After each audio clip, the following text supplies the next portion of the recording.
This channel is part of the History Hit network. Stick around to find out more.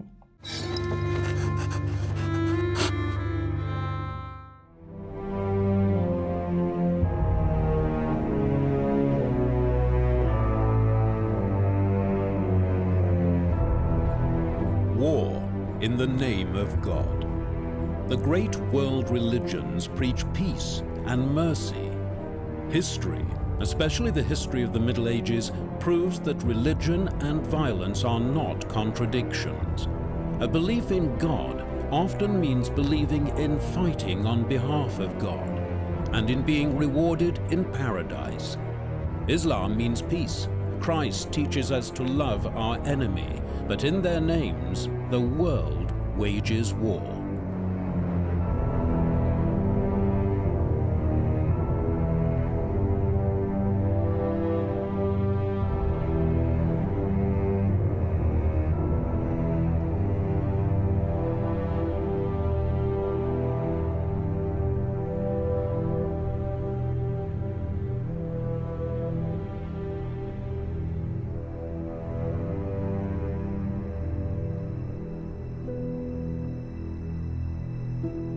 The unique and triumphal expansion of Islam has made it the religion of many peoples from Spain to Indonesia.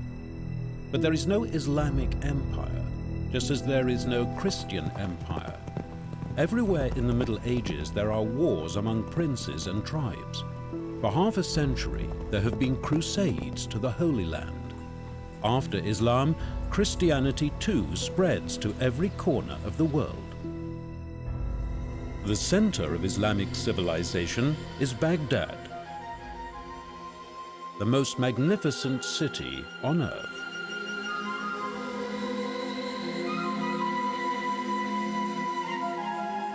Not a holy place like Mecca and Medina, but a worldly Arabian capital city, like this one, a metropolis. At the end of the 8th century, Baghdad had become the center of the world. No other city could compare with this splendid capital. The centers of learning, the academies, the hospitals, the baths. Everything was perfect. The real threat to the worldly empire of Allah does not come from Europe. For 2 centuries, the Crusaders only threatened the coastal areas. The Christians want Jerusalem. That is what they are fighting for, with little success. For the Islamic empires, the Crusaders are a problem only on their borders. It is not a clash of civilizations. The real threat to Islam comes from the steppes of Asia. Like a natural disaster, the Mongols fall upon their enemies, merciless, annihilating, unbeatable. They bring no superior culture with them, only brutality. In 1258, Baghdad falls into their hands. The Mongols were much worse than their predecessors in Baghdad. Basically, they possessed no culture and simply destroyed everything in their path. At first, there was some religious tolerance, but the second phase of the Mongol rule was dreadful. The Mongols, mounted nomads, their wealth, herds of cattle. Revenge is their prime mover. Over the ages, the Mongols have lived by perfecting their herding skills. Drive the cattle together, cut the ones you want out of the herd, slaughter them. This turns them into perfect soldiers. In 1260, at Ain Chalut, they are defeated by the Arabs for the first time in history. They are forced to withdraw. The myth is destroyed. Das ist ja das Interessante bei den Mongolen gewesen. Sie sind ziemlich schnell. The really interesting thing about the Mongols is that they come storming over the horizon and conquer the Islamic territories pretty quickly, meaning that there's no time to evaluate the threat. Angerichteten Schaden mustern konnte. These Mongol rulers adapted relatively quickly to the local population, with the result that after only 40 years, the first Mongol empire on Islamic territory, the empire of the Ikhana, has already become Islamic. Auch nach 40 Jahren schon ein islamisches Reich geworden. Even today, Ain Jalut is the subject of heroic sagas and legends. The end of Mongol rule. But the real triumph is still greater. In only 2 generations, the mounted warriors who almost conquered Islam have themselves become Muslims. The Book of Allah is mightier than the Mongols' perfect military machine. Up to this point, the history of Islam has been a chain of amazing success. The story begins in the Arabian desert, in Mecca, with an orphan boy.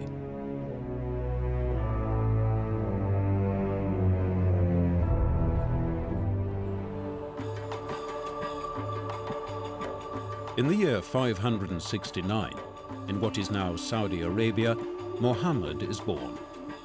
After losing both parents, he grows up with his uncle and becomes a merchant and caravan leader. Then signs. A Christian monk foretells that Muhammad will become a prophet, and more than that, he will be the last, the ultimate prophet. He marries a 40-year-old woman, unusual for the time.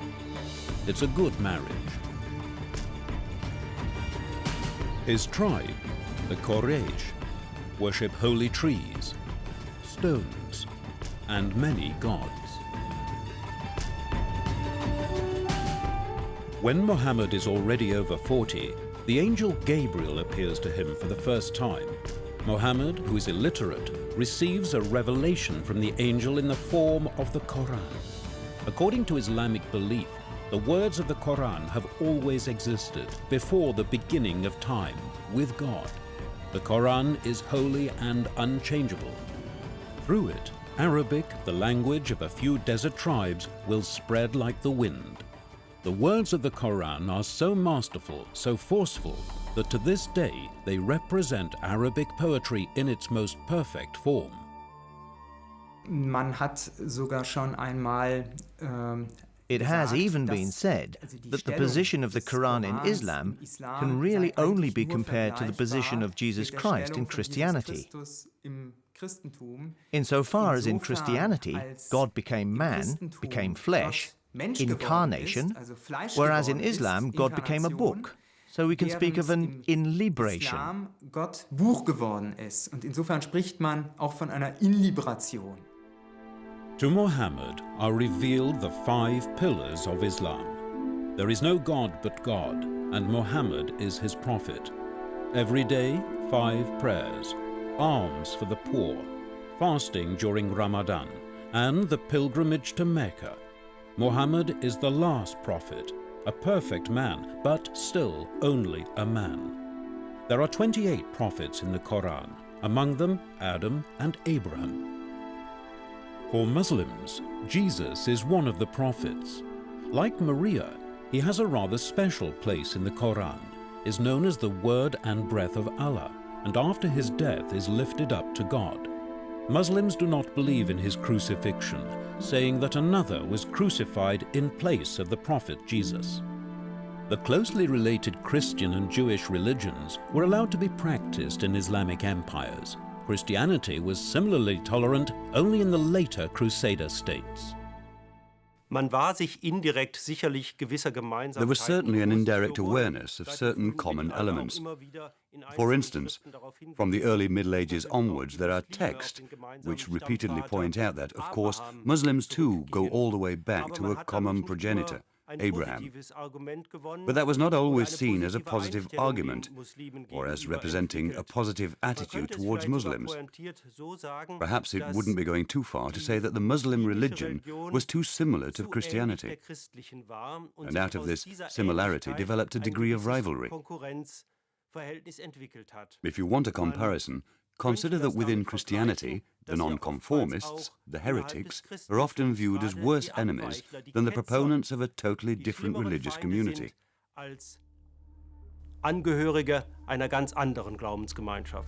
History Hit is a streaming platform that is just for history fans, with fantastic documentaries covering fascinating figures and moments in history from all over the world. With documentaries featuring great medieval figures and events from the Battle of Hastings to the last of the Vikings, History Hit has unrivaled access to peerless archival materials and the world's best historians. We're committed to bringing history fans award-winning documentaries and podcasts that you cannot find anywhere else. Sign up now for a 14-day free trial, and Chronicle fans get 50% off their first 3 months. Just be sure to use the code Chronicle at checkout. After an initial period of rejection, Islam spreads throughout Arabia with increasing rapidity. In the year 632, Muhammad dies. He has no son. A quarrel breaks out about his successor, the Caliph. Shortly afterwards, Muslims split up into Sunnis, who believe that any devout Muslim can become their religious leader, and Shiites, who only recognize the leadership of direct descendants of Muhammad's family. The new faith, and with it Arabic, the language of the Quran, spreads over the next 300 years with immense speed to the distant borders of the known world, where, for the most part, it still dominates today. Islam is not a pacifist religion. Muhammad was a prophet, a successful merchant, and a military leader. Muslims may answer violence with violence. Their young, unspent religion makes them into good warriors. But Islam is not a religion of holy war. Right from the start, even in battles, there are moderating rules of conduct, for example, concerning the treatment of women and children. The term holy war is adopted by Muslims in the Middle Ages from Christians. Jihad means more than fighting the infidels. Jihad is a noun from the verb jada, which means simply to make an effort. This is firstly an inner effort, an injunction to come to terms with oneself, together with a Platonic world-view that one must strive for self-improvement for the sake of one's religion. It's inner, but also outer-directed, and therefore means to fight, the fight being directed purely outwards. Of course, that's very early. Both meanings become current very early on, though the Shiites, who are very important here, particularly emphasize the inner struggle, describing it as the first, the highest jihad. In other words, a Muslim must improve himself. In the early Middle Ages, the different Arab tribes and clans are bitter enemies. They buy slaves, mostly children of the non-Muslim Turkic peoples, and train them as elite Islamic warriors. This military enslavement becomes typical for Islam. These slave soldiers reach the highest ranks, and finally, many of them actually come to rule over the dynasties. It is often stated that the reason for this law is the Quran, which forbids Muslims from fighting against Muslims. But this commandment is broken from the very beginning. Diese Militärsklaven sind eigentlich The military slaves are introduced for the first time in the Abbasid Empire, then later in the Mamluk dynasty, which was in fact maintained by these military slaves, as was the Sultanate of Delhi. Dieses Militärsklavensystem ist vielleicht eine Reaktion gewesen. This system of slavery is perhaps a reaction to the fact that in the early days of Islam, when rulers depended on mounted nomads who were organized tribally, they, the rulers, had problems with conflicting tribal loyalties. Whereas if they depended on slaves, whom they had raised themselves and given them a career, then they could count on absolute loyalty. Die sie selbst hochgezogen hatten, denen sie selbst eine Karriere verschafft hatten, dann konnten sie mit absoluter Loyalität rechnen. The most famous ruler of a military slave dynasty is the legendary Saladin. Saladin is a Kurd and rules in Egypt from 1171. His Turkish Mamluk guards, Mamluk means slave, will later defeat the Mongols at Ain Chalut.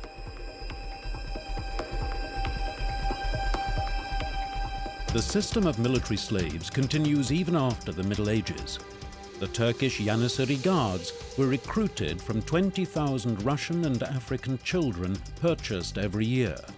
Christians had to surrender every fifth child to the Ottoman Empire.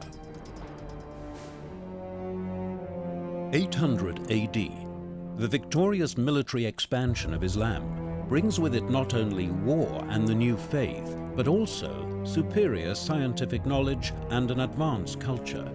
The Arabs have become a seafaring nation. They make new discoveries in the fields of mathematics, astronomy, cartography and navigation, optics, chemistry, physics and medicine. Muslim Arabs now produce the best scientists of the Middle Ages. The instruction in the Quran to pray in the direction of Mecca at certain hours demands a precise knowledge of time and orientation.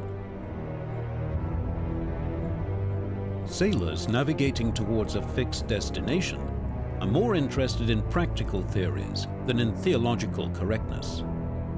The Arabs learn from every culture they encounter. Their scholars discover the works of the Greek philosophers. The result is a unique flowering of knowledge, culture, and intellectual freedom. Arabic poetry, viewed with mistrust by the Quran, is a further driving force in this development. From this time, we have inherited such words as cipher, zero, algorithm, zenith, and our numbers. Surprisingly, the Arabic word for this process is linked to the concept of jihad.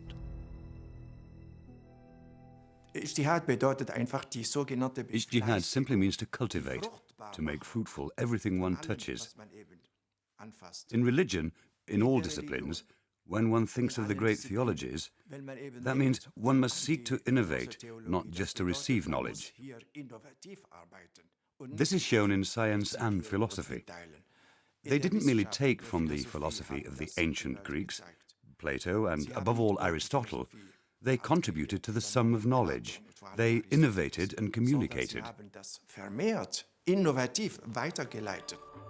Avicenna, along with Averroes, the most important philosopher-scientist, writes medical textbooks which continue to be studied in Europe well into the 17th century, because there is nothing comparable in existence. The decline of this cultural and scientific flowering goes hand in hand with the growing power of orthodox theology. Aristotle's logic, one of the keys to scientific knowledge, is forbidden by the clergy. Philosophers become objects of contempt. The designs of Arab ships are copied by the Spaniards and Portuguese. Islamic knowledge is adopted. Around 1450, Europeans venture out into the Atlantic using Arab technology.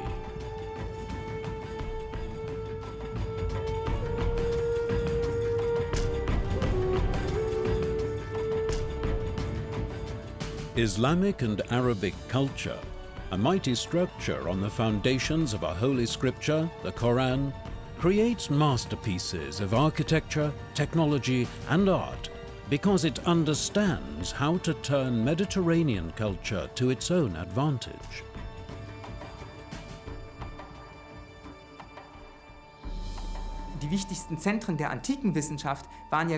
The most important centers of ancient science were not in Greece itself at all. They were in Alexandria, that is, in Egypt, and partly in Syria. These were places where one could draw on traditions that were still cultivated in the land that created them. In Europe, it was a little different. Germany or France were certainly not centers of learning in antiquity. Ja auch in der Antike nicht Bildungszentren gewesen. Islam has overcome the barriers of clan and race. The Quran is a holy book from West Africa to Indonesia, a mighty culture. Its decline begins with the loss of intellectual freedom in the Middle Ages, with theological fossilization.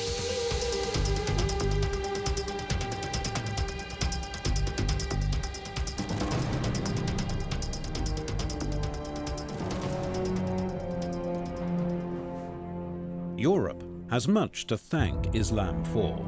Spain flourished under the Umayyad dynasty from 755 to 1031, and until the fall of the last Islamic enclave, Granada, in 1492.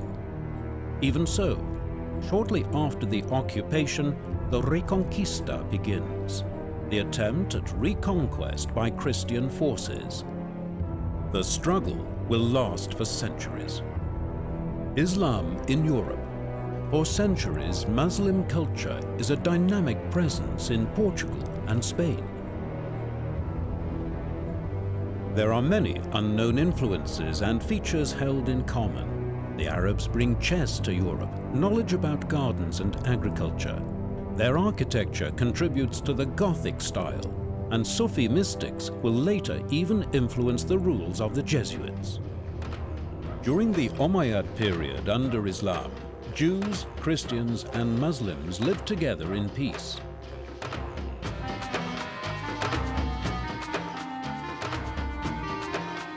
Christians are permitted to practice their faith. Islam respects both the Christian and Jewish religions, and in the Far East extends the same tolerance to Buddhism and Hinduism. Arts and crafts profit from Arabian knowledge. Damascus steel is just one example of Arabian skill in the working of metals.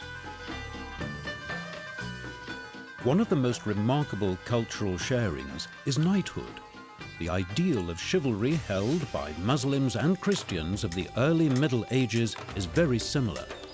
Even the notion of romantic devotion to a distant, unreachable lady is probably an invention of early Arabic poetry.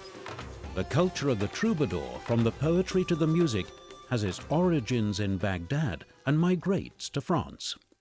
Ja, also es gab schon ein Ritterideal und das findet man eben gerade There auch was bei a common diesem basis. syrischen, bei A dieser good syrischen example Rebelle, is the Usama Syrian ibn Munkith, Usama ibn der Munkith, selbst Ritter war who was und himself auch, a knight, gerade and in used diesem this Punkt fact as a mit basis dem- of understanding mit dem in his meetings Frankenpaar, with the also Franks. das Rittertum war in gewisser Weise He had a lot of Verständigungsbasis respect und for the er hatte Franks, because they were auf brave, Grundlage dieses Rittertums and auch because viel they also Respekt vor represented den this Franken, weil sie ideal of tapfer manhood. waren und weil sie, They im met, Grunde genommen, and in auch this dieses context felt very Männlichkeitsideal, close to each other. Vertraten.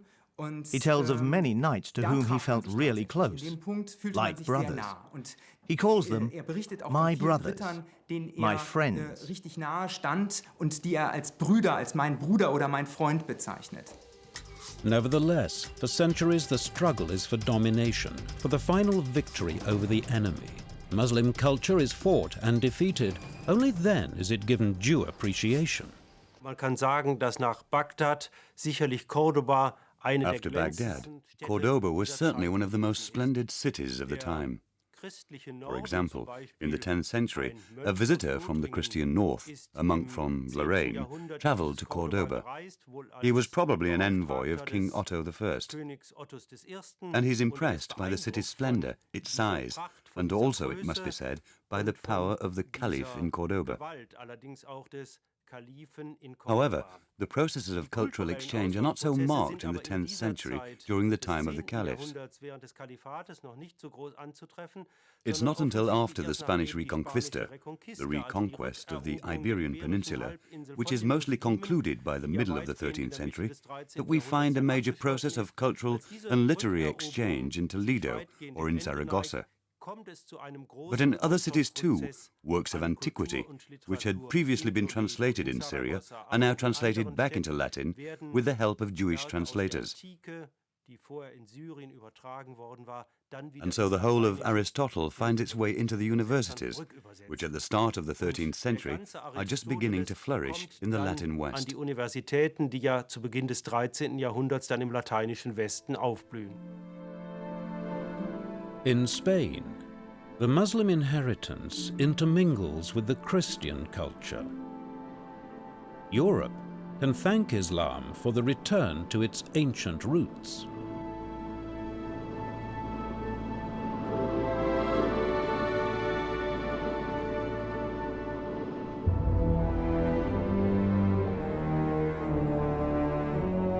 But there is another inheritance, a terrible one. Terrorism is invented in the 12th century by a fanatical Islamic splinter group called the Assassins. Their leader is the legendary Old Man of the Mountains, Hassan ibn Sabah. The headquarters of the Assassins lies in the inaccessible Iranian mountains. Ibn Sabah is the commander of this radical Shiite group. The Assassins have sworn an oath of loyalty unto death to their imam and are held responsible for several hundred murderous attacks. Among them, murders paid for by Christian crusaders.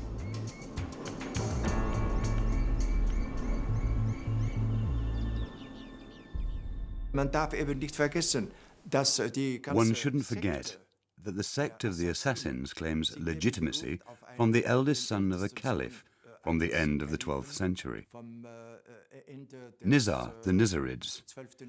They fought in support of this caliph, who claimed total power, including religious power. And before him, there were several Fatimid caliphs who declared themselves to be Godheads incarnate. They were literally worshipped.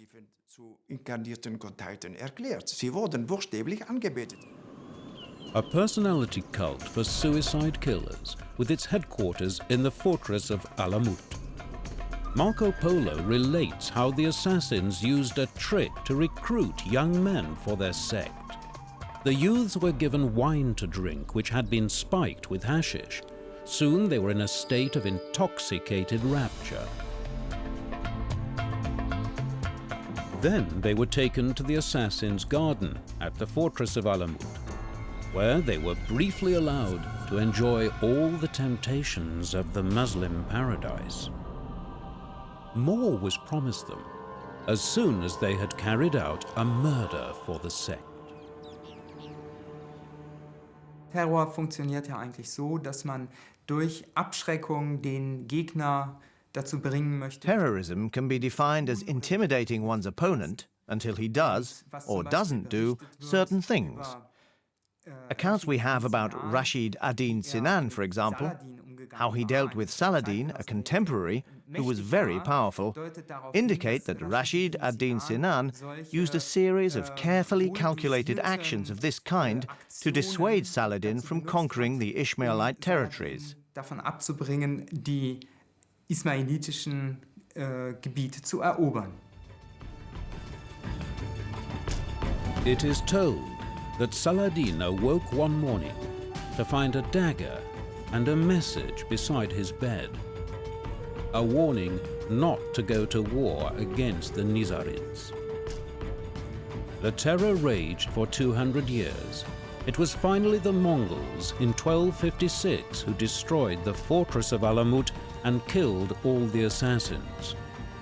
War and terror in the name of Allah are not the inventions of our present age. Then, as now, terror in the name of Allah is an abuse of Islam.